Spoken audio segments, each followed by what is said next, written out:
સુરતના કતારગામ વિસ્તારમાં TP scheme number 4950 અને 51માં મૂકવામાં આવેલ અન્યાયી રિઝર્વેશનના વિરોધમાં આજે પ્રચંડ જન આંદોલન જોવા મળ્યું.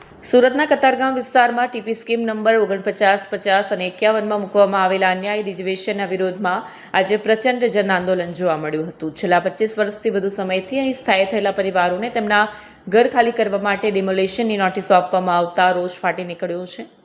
રહેણાંક મકાનો, ખુલ્લા પ્લોટ અને સામાજિક વાડીઓ પર રાતોરાત રિઝર્વેશન મૂકી દેવાતા આશરે 1 લાખ લોકોને તેની સીધી અસર થઈ રહી છે. પોતાની જિંદગીભરની મૂડી સમાન ઘર ગુમાવવાની ભીતિએ લોકોએ રિઝર્વેશન હટાવો, ઘર બચાવોના નારા સાથે તંત્ર સામે બાયું ચડાવી છે. આ વિરોધ પ્રદર્શનના ભાગરૂપે કતારગામ દરવાજાથી સુરત મ્યુનિસિપલ કમિશનરની કચેરી સુધી એક વિશાળ મહારેલીનું આયોજન હતું. આ રેલીમાં મોટી સંખ્યામાં મહિલાઓ, યુવાનો અને વૃદ્ધો હાથમાં પ્લે કાર્ડ અને બેનરો સાથે જોડાયા. લોકોનો આક્ષેપ છે કે આ વિસ્તારમાં 70થી વધુ સોસાયટીઓ રિઝર્વેશન હેઠળ આવી ગઈ છે, જેના કારણે અનેક પરિવારો બેઘર થવાની અણી પર છે. ટીપી 4950-51 પીડિત પરિવાર સમિતિના નેજા હેઠળ નીકળેલી આ રેલીમાં મ્યુનિસિપલ કમિશનર અને મેયરને આવેદનપત્ર આપી રિઝર્વેશન તાત્કાલિક રદ કરવાની માંગ કરવામાં આવી છે. પીડિતોનું કહેવું છે કે 2022 પહેલાના કોઈપણ ડેવલપમેન્ટ પ્લાનમાં આ રિઝર્વેશનનો ઉલ્લેખ નહોતો, પરંતુ હવે રાતોરાત એ નિર્ણય લાદી દેવામાં આવ્યો છે.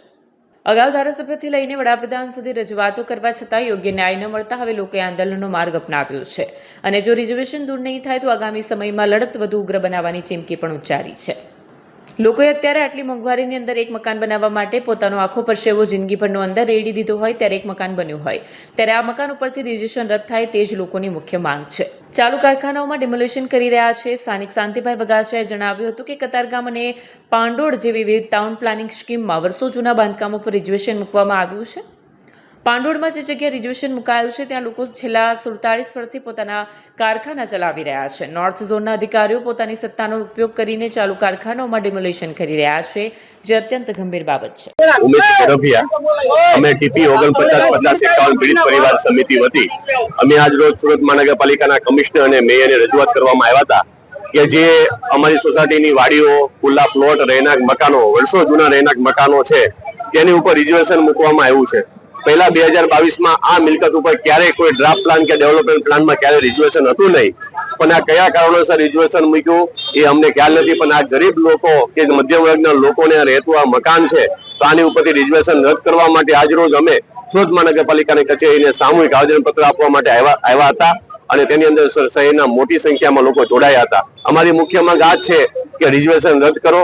એક બાજુ સરકાર ઘર વસાવવા માટે ઘર આપે છે, જ્યારે રહેણાંક મકાનો ઉપર સરકાર રિઝર્વેશન મૂકે છે. આ ખૂબ જ ગંભીર વાત છે. કતારગામને 1 લાખ લોકોને અસર કરતી આ ખૂબ જ મોટી અને ગંભીર સમસ્યા છે. તો અમે ફરીથી રજૂઆત કરવા માટે આવ્યા છે કે આ તાત્કાલિકપણે 15 દિનની અંદર આની અંદર રિઝર્વેશન જે મૂકવામાં આવ્યું છે જે રાજ્ય સરકાર આ રિઝર્વેશન પાછું ઉઠાવી લેવામાં આવે. 2022ની અંદર રિઝર્વેશન એકવાર ઉઠી પણ ગયેલું હતું. જ્યારે વિનુભાઈ ધારાસભ્ય હતા ત્યારે શહેરી વિકાસ મંત્રી તરીકે તેમને રિઝર્વેશન હટાવી પણ દેવામાં આવ્યું હતું. તેની સાથે અન્ય પણ કેટલાક રિઝર્વેશન રહી ગયેલા હતા. તો અમે વિનંતી કરીએ છીએ કે જે રિઝર્વેશન હટી ગયેલા હતા સરકાર એકવાર હટાવ્યા હતા ફરીથી પાછા હટાવવામાં આવે. તેની સાથે સાથે જે રહેણાંક મકાનો કે ખુલ્લા પ્લોટ કે સોસાયટીની વાડીમાં જે રિઝર્વેશન હતું તેને પણ હટાવવામાં આવે તેવી અમે રજૂઆત કરીએ છીએ. અને આ સાથે જો આ રિઝર્વેશન નહીં હટાવવામાં આવે તો આગામી સમયની અંદર લોકોનો પણ આક્રોશ દિવસે વધતો જાય છે. આનું પરિણામ પણ ખૂબ જ ગંભીર આવવાની પણ શક્યતાઓ છે.